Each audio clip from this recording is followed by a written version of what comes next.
Okay, this is test for review. There are 20 questions. I will go over this review. In the test, you will be able to use StatCrunch. So make sure that you know how to use StatCrunch. Okay, first question. It's about the meaning of this notation. P-cap means it's sample proportion. Q-cap is 1 minus P-cap. N is the sample size.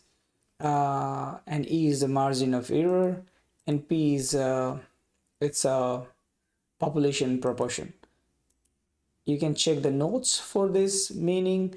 If your confidence interval is 95%, then the value of alpha is 1 minus 0.95. 95% means 0.95, so it's 0.05, which is 5% actually. That's how we can find. For finding the value of critical value for this confidence level, alpha is 1%, so alpha over 2 is 0.5%, which is 0.005.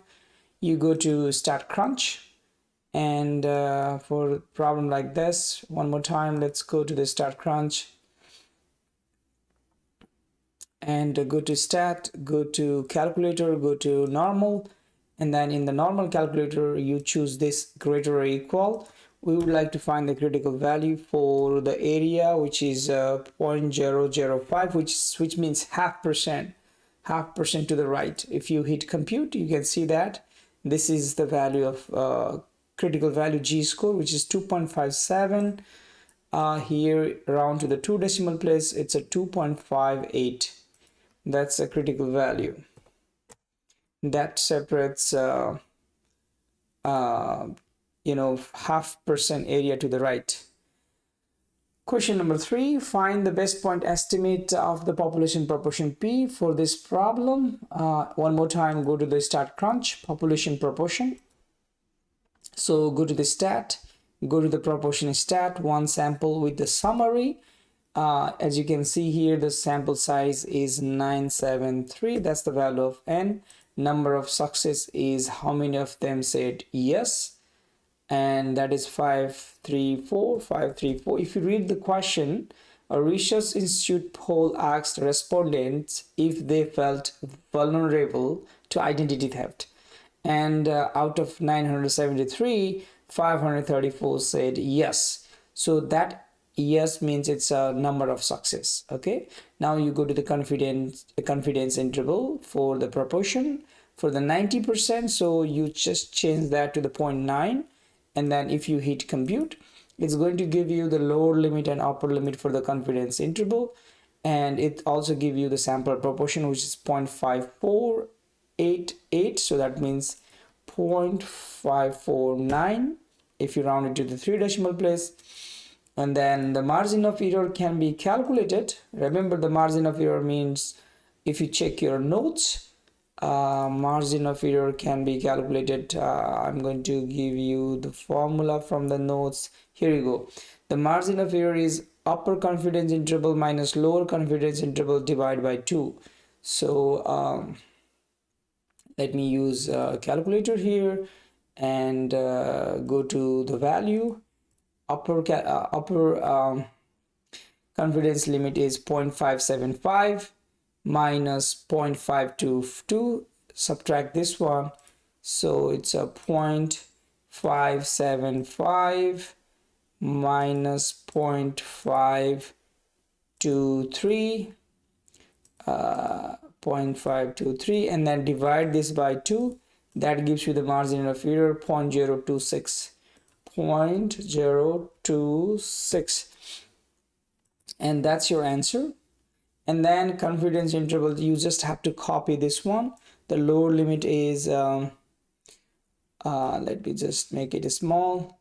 The lower limit is 0.523, 0.523. The upper limit is 0.575, 0.575. That's the confidence interval. And because it's a 90% confidence level, the statement correct interpretation of this result is one has 90% confidence that the sample one has 90% confidence that the interval from the lower bound to the upper bound actually does contain the true value of the population proportion. That's the meaning of confidence interval. Let's go to the next problem. A random sample of 857 births in a state included 421 boys. Construct a 95% confidence interval estimate of the proportion of the boys in all births. It is believed that among all births, the proportion of boy is 0.509. Do these sample results provide strong evidence against that belief? So to answer this question one more time, go to StatCrunch, go to that's a proportion stat, one sample with the summary, and just plug the value. Total number of births 857. Out of 857, 421 boys. That's the success. Having the boys in this case is assumed to be success, so don't be confused. It depends on the situation. Sometimes, getting a head or tail could be a success. It depends on what question, what scenario you have given. So we are looking for confidence interval for 95% confidence level. So choose this one, 95%, and compute. It gives you confidence interval. Lower limit is 0.458, and then upper limit is, if you round it to the 3 decimal place, 0.525. That's the confidence interval. And now actual value is supposed to be 0.509, but this proportion says the value is in between these two values. So that means the question is, does this sample result provide a strong evidence against that belief? The belief, it's not against the belief, it's supposed to be true, because this belief is also inside here. So you have to choose one of this. There is not a strong evidence against 0.509 as the value of the proportion of the boys in all births, because 0.509 is not contained, is contained. So this is the right one. This is not against the belief, because this value is also in this interval. So that's the right answer. In a poll of 520 human resource professionals, 45.8% said that body piercing and tattoos were big personal grooming red flags. Complete part A through D. Among 520 human resource professionals who were surveyed, how many of them said that body piercing and tattoo were big personal grooming red flag? 45.8%. So what is the 45.8% of 520? 520 times 0.487, 45.8, sorry, 45. So 0.458. If you multiply that, that gives you 238 nearest integer. Now and around to the nearest integer. So the nearest integer is 238. So that means it, that is the that's a big personal grooming red flags. Just multiply this too. And now we need to find the 99% confidence interval. So we can do that easily. Go to again, stat and proportion stat, one sample with summary, and number of success is 238. That's what we found. Number of observation is 520. We want to find out the confidence interval for 99%. So just replace that by 99%, and it gives us the lower value, which is 0.401, and then upper bound is 0.514. Excellent. And repeat the part B using the confidence level of 80%. So do the same thing, but in this option it did that. Just repeat that with the confidence level 80%. So 80%. If you do that, the lower limit would be 0.429. If you round to the 3 decimal places, it would be 0.43. For the lower limit and for the upper limit, it's 0.486. 0.486. That's the confidence interval. Okay, so you can compare here. For the 99%, the confidence interval goes from 0.401 to 0.514, and for 80% the confidence interval goes, it's a little bit smaller than this one. So compare the confidence, these two confidence interval. If you compare, what is happening here, it is more the range is more wide than this one. So the 80% confidence interval is wider than 99. No, that's not true. The 80% confidence interval is wider than 99% confidence. No, that's not true. The 99% confidence interval is wider than the 80% confidence interval. That's true. A confidence interval must be wider in order to be more confident that it captures the true value of the population proportion. That's the one option. The second option, let's read that. The 99% confidence interval is wider than 80%. That's true. A confidence interval must be wider in order to be less confident. No. So that's supposed to be this one. Less confident that it captures the true value of the population. So more the wider value, more confidence we could we could have. That's the message from question number 5. Question number 6, one more time, refer to the given information here, the table here. 20 randomly selected presidents, these are the presidents. Treat the data as sample and find the proportion of the president who were taller than their opponent. So this is the height of the president and this is the opponent height. Use the results to construct 95% confidence interval estimate of the population percentage. So based on the result, does it appear that greater height is an advantage for presidential candidate? Why or why not? So first of all, construct a 95% confidence interval estimate of the percentage of president who were taller than their opponent. So copy, open the data in the StatCrunch, and now we can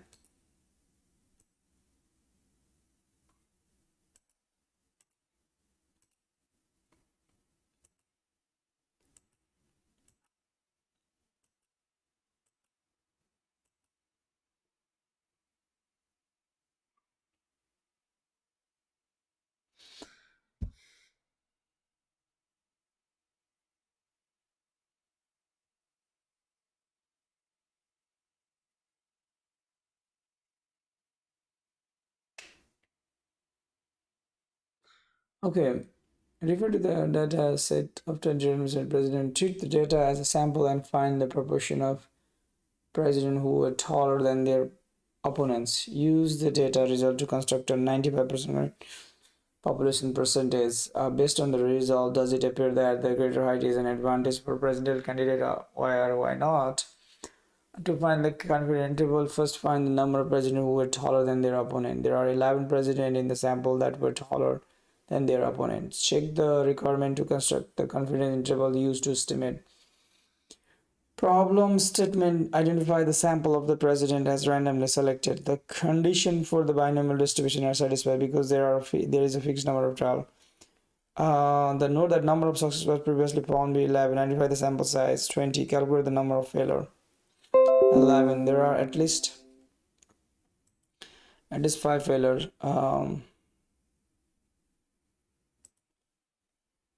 There are at least 5 failure and 5 success.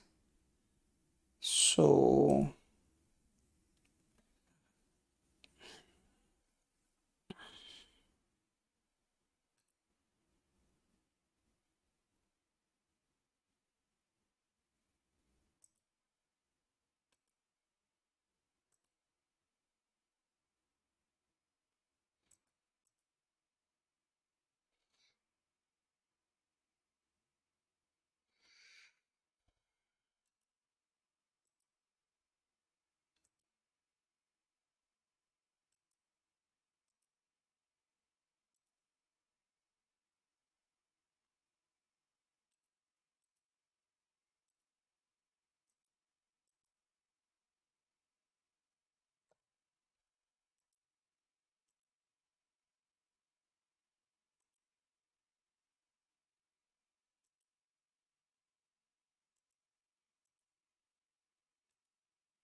Okay, so if you look at this problem, construct a 95% confident interval estimate of the percentage of president who were taller than their opponent. So if you look at this problem and this data, you can see that one column, it represents the height of the president, another column represents the height of the opponent. So first of all, to find out this confidence interval, you need to find how many presidents in this sample were taller than their opponent. So we can do that by opening this data in StatCrunch, which I think I already did. So let's first find out the difference between these two values. So as you can see here, which one is greater? So height 177 minus 183, so the president here is not greater, so let's say it's a zero. Here also zero. Zero means the president height is shorter than the opponent height. Here also zero. Here the president height is taller. Here the president height is taller. Here the taller. So I'm giving one for the taller height, the president taller height, and zero for the president shorter height. So zero, 0, 1, 1, 1, sorry, 1, 1, 1. We can do this manually like this, the way I'm doing. We need to find out how many successes are there. Success means whenever president height is taller than its opponent, that's the success in this experiment. So we need to first, find out the right number of success and to get that confidence interval.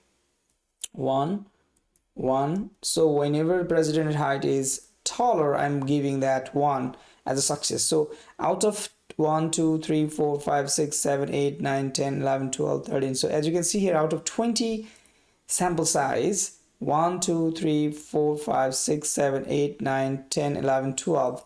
12 times the president height is taller than, let me just double count, 1, 2, 3, 4, 5, 6, 7, 8, 9, 10, 11, 12. Let me double check. 1, 2, 3, 4, 5. You have to be careful. 6, 7, 8, 9, 10, 11. 1, 2, 3, 4, 5, 6, 7, 8, 9, 10, 11, 12. So out of 20, 12 cases, president height is taller. So now you can go to the proportion stat, one sample with summary, and now you can put, out of 20 observation, 12 of them is success. Success means president height is taller. And now we would like to find out the confidence interval for 95% confidence interval. And this is our lower limit and then upper limit. But keep in mind, they're asking us in percentage. So you need to change this decimal into the percentage. So that would be 38.5%. 38.5. Let me double check. If you go here, 38.5, and it's a 81.5. 81.5. Okay, so that's the confidence interval. So as you can see here, the president height, the confidence interval for president height proportion greater than the opponent is 38.5% to 81.5%. So what is the conclusion? If greater height was an advantage, then taller candidates should have won more than 50% of the election. Yes. In this case, greater height appears to be an advantage for presidential candidate because the confidence interval includes 50%. No. In this case, the greater height does not appear to be advantage for the presidential candidate because the confidence interval 50%. So 50% chance means it's equal chance. If you look at this interval here, it also contains 50%. So the answer might be 50%. So we never know. So in that case, if this interval was greater than 50%, then we might say, hey, the height might be the reason, but it also contains 50%. So we cannot say that thing. Okay. Okay. Here we need to find out the sample size. So let's read the question. A New York Times article reported that a survey conducted in 2014 included 36,000 adults, with 3.72% of them being regular users of e-cigarettes. Because e-cigarette use is relatively new, there is a need to obtain today's usage rate. How many adults must be surveyed now if a confidence level of 95% and margin of error of 2% points are wanted? So keep in mind, so if you go and check your class notes here to find the sample size, there are two situations. One, if you know the sample proportion, this is the formula you are going to use. The first one is the formula we're going to use. If you don't know the sample size, then this is the second one is the, if you don't know the sample proportion, then second is the formula. So let's look at the question one more time. Do we, let me just cross this. Do we know the sample proportion? A New York Times article reported that survey conducted 36,000 adults with 3.72% of them being regular e-cigarette user. Because it's so how many adults must be surveyed now if a confidence level of 95% and margin of error of 2%? So we don't know the sample proportion here, so we are using this second formula, right? So for the second formula, we have given margin of error. So if you check here, the margin of error is 2%, so 0.02. And then you need to find out the critical value. And critical value can be found by using StatCrunch. So let's go to the StatCrunch. And here is the 95%. So go to the stat calculator normal. For normal calculator, we would like to find to the right side, it's a 0.025. That means 2.5% to the right side. The area under the curve to the right side of this G-score is 2.5%. Remember, if the confidence level is 95%, value of alpha is 5%. So alpha over 2 is 2.5%, right? So if you compute that, that gives the critical value, which is 1.96. So in this formula, we know the G-score, which is 1.96. Now you have to square that, multiply that by 0.25 and divide by that 2%. So how do you calculate that? Let me help you here. Okay, so 1.96 is square of that, that's the G-score, times it by 0.25, and then divide it by, what is the value? E square, which is 0.02. It's a 2%, 2% points are 2% points are wanted, right? 2% points are wanted. So that's the what is that called? That's the margin of error. The square of that gives us 2401. So the number, the sample size must be a 2401. Okay. So use the result from the survey, 2014 survey. So if you reuse this result, what is the value of n? So in this result, as you can see here, out of 36,000 adults, 3.72% of them, so you know the sample proportion. So in that case, you are going to use the first formula. Okay, we already know the G-score, which is 1.96. We already know what is this called? Margin of error, which is 0.02. Now from this survey, 2014 survey, we also know, you know, this sample proportion, which is 0.0372. That's the sample proportion we got. What is the Q cap? It's a 1 minus that value. So how do you calculate that? So we know 1.96, that's the G-score, square of that, times P is 0.0372, that's the sample proportion it's given, times what is the value of Q cap? Keep in mind, Q cap is 1 minus P cap. It's 1 minus 0.0372, which is what is that? It's a 90, so 0.96. What is that? 968, is that 8? No, it's so 1 minus that is so 3.72, so that means 96.28, so 9628, right? Because if you add these two number, that gives you 1. So that's the value of Q. So I'm going to multiply this by value of Q, which is times it by 0.9628, and then divide that by E square. So I'm going to use parentheses 0.02. Remember, the margin of error is 2 percentage points, so that's 0.02. Parentheses close and square that value and hit enter. That's supposed to be the, you have to round it to the nearest whole number, so it's supposed to be 332. That's supposed to be the sample size. 332. That's supposed to be the sample size. Okay, what did I do wrong? I did something wrong here. So let me just go and double check. How did I? Okay, so this is the formula we're using. The first formula, the population, the sample proportion is from the first one, 2014. Result is out of 36,000 adult, 3.72% of they are being regular e-cigarette users. So let's say 0.0372.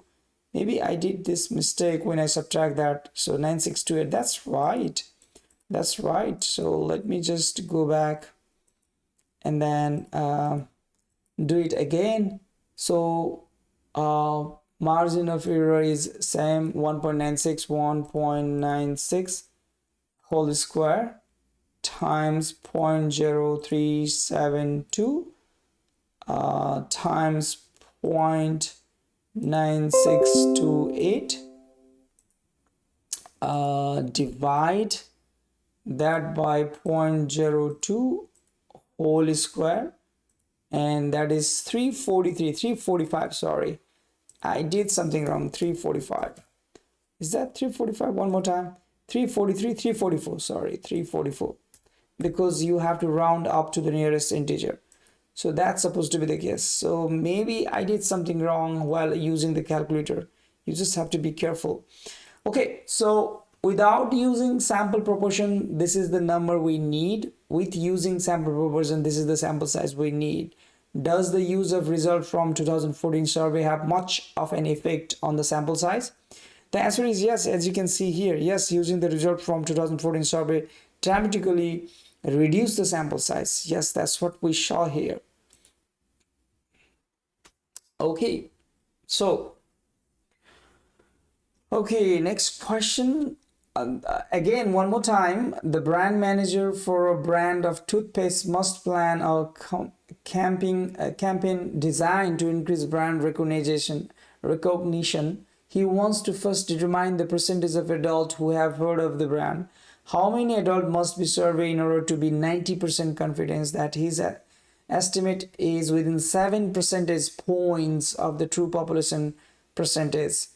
Complete part A through C. So keep in mind, we need to find out the value of sample size. One more time, one of this formula, and we have given 90% and then we have given the margin of error, so we need to use the second formula.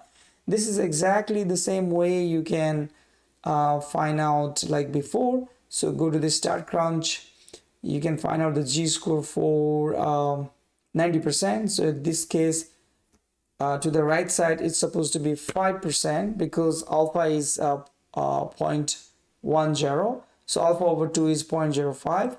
And that gives us the G-score 1.64. And now we can use our calculator. So the G-score is 1.64. and by using this formula, the square of that is this one, times it by 0.25, and then divide that by square of the margin of error. In this case, it's a 7 percentage points. So parenthesis 0.07 parenthesis close, square of that gives us 47,202. So if you round it to the nearest next whole number, it's 47,203. 47,203. That's supposed to be the sample size. What did I do wrong? One more time. I'm not so sure. So let me go back here. What did I do wrong? So let me double check. Okay, not here. Okay, so one thing for sure, we are using this formula, the second one. We need to find out the G-score. So I go to here and then find out the G-score. The area to the right side is 5%, which is 1.644. So I'm going to put it 1.64 as a third, 645. Okay, 3 decimal place. Let me use 3 decimal place. Okay, so 1.645 square of that, multiply, remember the formula is the square of the Z-score, multiply that by 0.25. Maybe I forgot to multiply that number by 0.25 last time, and divide that by the square of 7%. So 7% square of that number. If I do that, it's 139. Oh my god, I did not do that last time. 139. Well done. So look, I made some silly mistake. So you might you have to be careful while doing this calculation and using the the calculator. Okay, assume that recent survey suggests that about 84% of the adults have heard of the brand. So now this time you have to use the first formula. This is exactly the same thing we did before. So this is look at here. I'm going to just divide this by 0.25. That gives me the very same value, G square divided by E square. Now I'm going to multiply this by P cap. P cap is, what is P cap? Sample proportion, so 84%. So times it by 0.84, and then times it by Q cap, which is 16%. So that is 74.75. Okay. Now, yes, by using the sample proportion, that will reduce the sample size here. Given that the required sample size is relatively small, could he simply survey the adult at the nearest college? No, he cannot do that. No, answer is no. Sample of the student at nearest college is a cluster sample, not a simple random sample. It's a convenient sample, not a simple random sample. So that's why we are not allowed to do that. Okay, let's answer this question. Fill in the blank. Point estimate is a single value used to approximate the population parameter. That's right. And which of the following is not a requirement for constructing a confidence interval for estimating the population proportion? So if you check your class notes, there are some requirements. The sample is a simple random sample. That is one of the requirements. There are fixed number of trials. That's another one. There are at least 5 success and 5 failure. That's true. The trial are done without replacement. This is not one of the requirement. Let's go to the next question number 11. So this is the information we have given. We need to find out the confidence interval. This is the lower value for the confidence interval. So I'm just going to copy that 85.74, and then the upper one is 91.76. Well done. We just have to find the value from here. The point estimation for the population mean is the sample mean, which is 88.75. it's already given there, no problem. The margin of error can be found if you check the class notes from your 7.2. There is a formula for margin of error, which is, this is the one, upper confidence interval minus lower confidence interval. So you have to subtract the lower confidence interval from the upper confidence interval.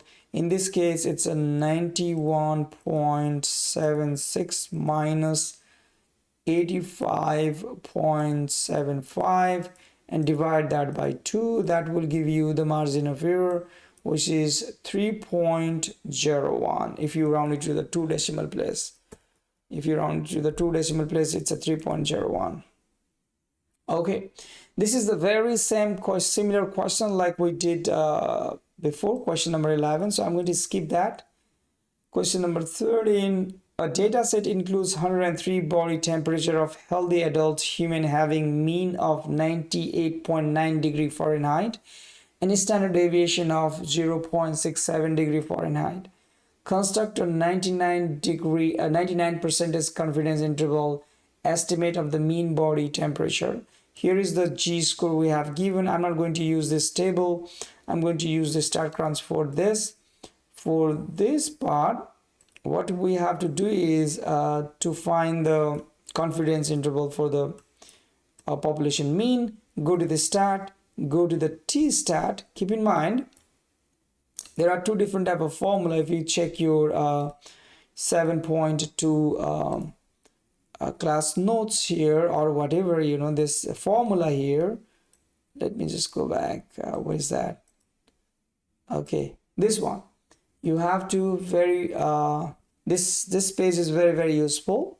If the standard deviation is not known and one of the condition made, then this is the formula you're going to use. This formula means you have to use the t-score. So do you have given the standard deviation for the population? So we need to check that thing. So a data set includes 103 body temperature of healthy adult human having a mean and a standard deviation. So that is the mean and standard deviation for the sample, but that's not for the population. So standard deviation for the population is not given. So that means we need to use this first formula. That means we need to use the t-score. So for that, go to the stat, go to the t-stat, one sample with the summary, and just fill out this information, and that will give you the confidence interval. What is the sample mean? Sample mean is 98.9. It's a 98.9. What is the standard deviation? Sample standard deviation is a 0.67. What is the sample size? Sample size is 103. Look, our data set includes 103. Now we would like to find the confidence interval for what is that? 99% confidence interval, and if you compute that, it gives you the lower limit, which is 98.727. If you round it to the 3 decimal place, 98.727, that's the lower limit. And then upper limit is 99.03073. 99.073. Let me double check. 99.073, right? That's the confidence interval for the population mean. What does this suggest about the use of 98.6 degree Fahrenheit as the mean body temperature? Look at here.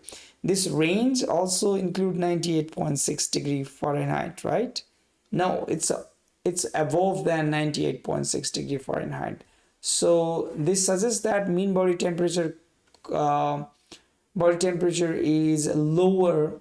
This suggests that mean body temperature is higher than 98.6 degree Fahrenheit because this confidence interval is greater than 98.6 degree Fahrenheit. So this is our final selection. Okay, let's go to the next question. Again, this is from section 7.2, and we can answer this question. A clinical trial was conducted to test the effectiveness of a drug for treating insomnia in older subjects. Before treatment, 25 subjects had a mean wake time of 103 minutes After treatment, the 25 subject had a mean wake time of 74.5 minutes and standard deviation 20.4 minutes. Assume that the 25 sample values appear to be from a normally distributed population. That's one of the requirement. And construct a 99% confidence interval estimate. You just have to use StatCrunch because it satisfies the condition we have given, because it's a normally distributed and standard deviation is not known. So we are going to use the first formula. That's why we need to use the very same way we did before. We have to go to the stat, we have to go to the t-stat, and we have to use the one sample with the summary and just fill out this information.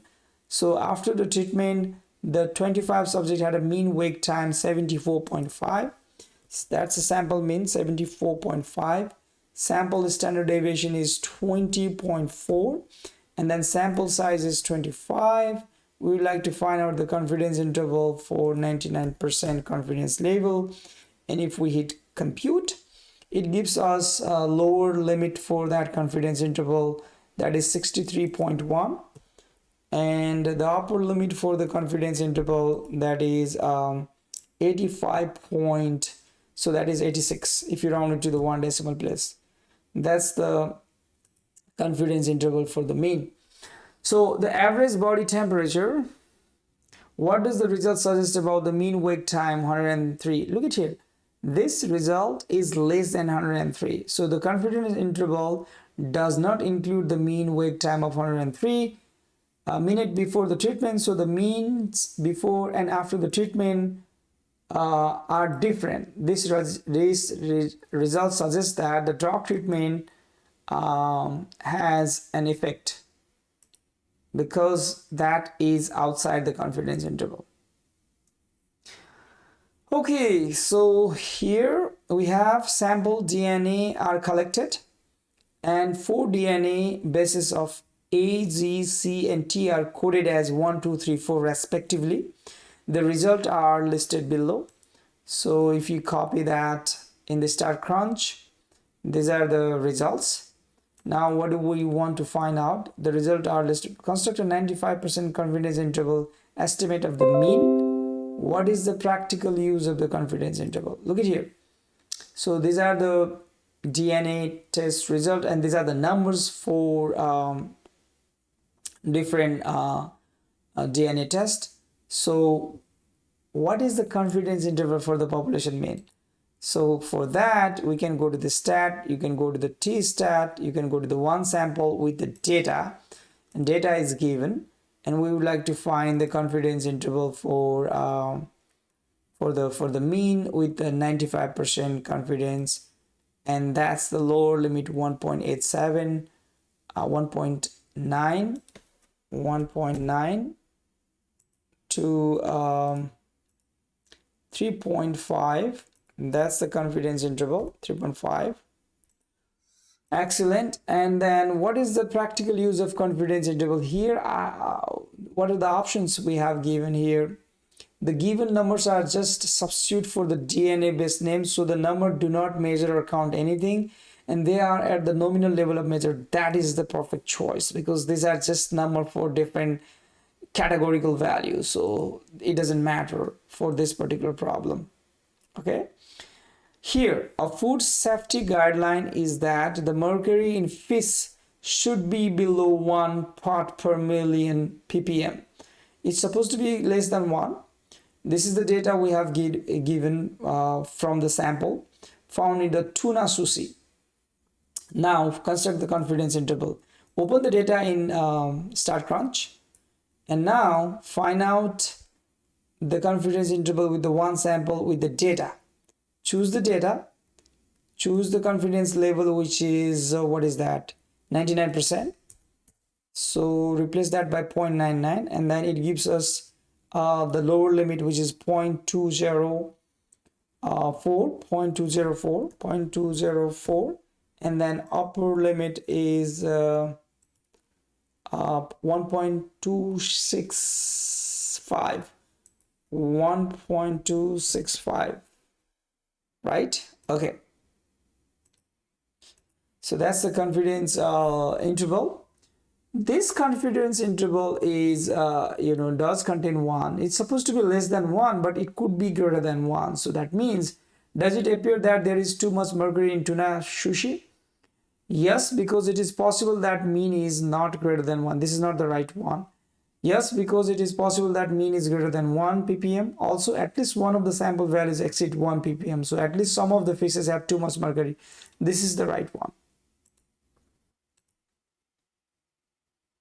Okay, here we need to find out the sample size, and for this section there is a formula for the sample size, and then formula is where is that? This one. You have to find the g-score. You have to multiply that by standard deviation for the population and divide it by the margin of error and square that. So let's find out this information here. The pulse rates of 146 randomly selected adults males vary from a low of 39 bpm to the high of 107 bpm. Find the minimum sample size required to estimate the mean pulse rate of adult males.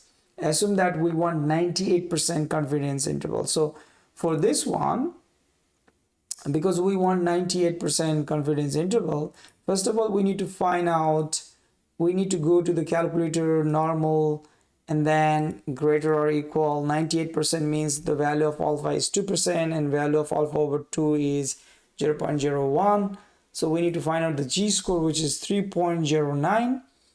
And that's our g-score for this formula, 3.09, right? And now sample mean is within 2 bpm of the population. So margin of error is 2. And what about the standard deviation? A pulse rate of 146 randomly selected adult males vary from 39 to this. Find the minimum sample size required to estimate the mean pulse rate of adult males. Assume that we want 98% confidence that the sample mean is within 2 bpm of the population mean. So let me,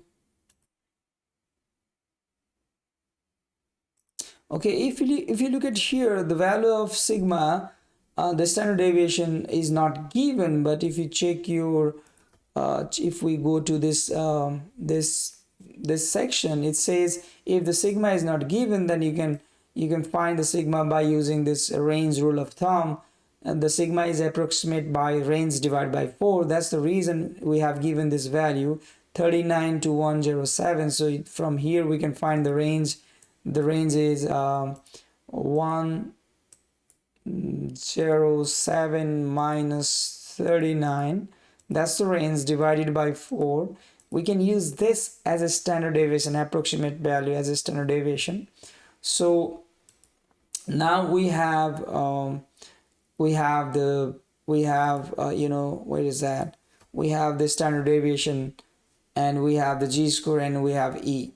So let's go back here, come here. The value of what is that? Value of critical value is 3.09.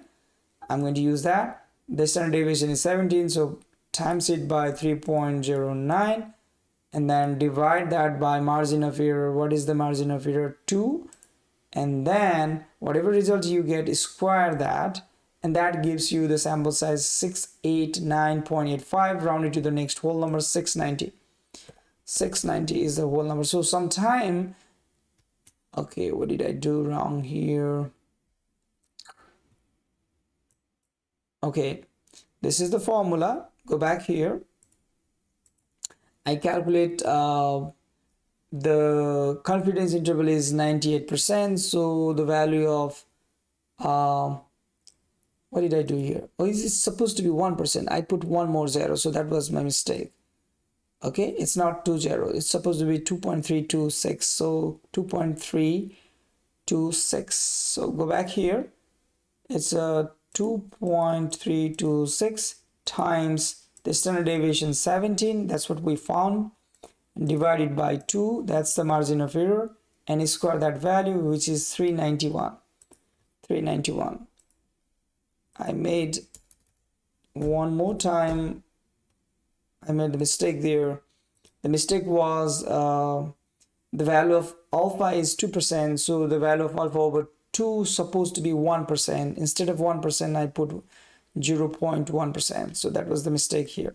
Now, the second problem, you have given the standard deviation, and now you want to calculate the value of n. So go to this formula.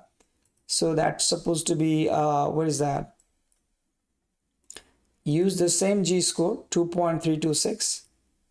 2.326 times it by now given the standard deviation, which is 10.2, and then divide that by the margin of error. In this case, it's a margin of error is 2. So whatever it comes, just square that value. Sorry, the square that value, that will be 141. So that's the value. By knowing this the standard deviation for the population, it will reduce the sample size. So that's the result we got. The result from part A is larger than the result from part B. The result from part A is likely to be better because it uses a better estimate of, okay, what is that? Assume that the result from part B is likely to be better because it is smaller. The result from part A is larger. What did I do wrong here? Okay, the result from part A is larger than result from part B. There is no problem. The result from part B is likely to be better because part B is better because it uses better estimate of sigmas. Sorry, the standard deviation is given, so it is better estimation. So that's the reason, because the standard deviation is given, so we don't have to estimate. If you remember the part A, we estimate the value. So part B, we did not estimate the value, it was given. Okay. Now question number 18. The IQ test is designed so that the mean is 100 and then the standard deviation is 10 for the population of normal adult. So it's normally distributed. Find the sample size necessary to estimate the mean IQ score of a statistics student such that it can be said with 99% confidence that the sample mean is. Find the sample size. We need to find the sample size. Very same formula. And 99% confidence interval. So we need to find the g-score. And we have given the value of sigma, which is 10. So go back to the StatCrunch here. This is 0.005. It's a 0.5%, so that's why it's a 0.005. And this is the g-score 2.576, and I'm going to use that 2.576. 2.576. That's the g-score for this formula. And then there is a standard deviation given, which is 10, and you have to divide that by the margin of error, which is 4 in this case, and then you have to square that value, which is 41.47. If you round it to the next whole number, it's 42. That's the sample size. Would it be reasonable to sample this number of students? Yes, that's reasonable. This number of IQ test score is fairly small number, so yes. Okay, this is the best point is sample mean is the best point estimation of the population mean. And which of the following would be correct interpretation of a 99% confidence interval? So that means we are 99% confidence that the interval from 4.1 to 5.6 actually does contain the true value of population mean. That's the meaning.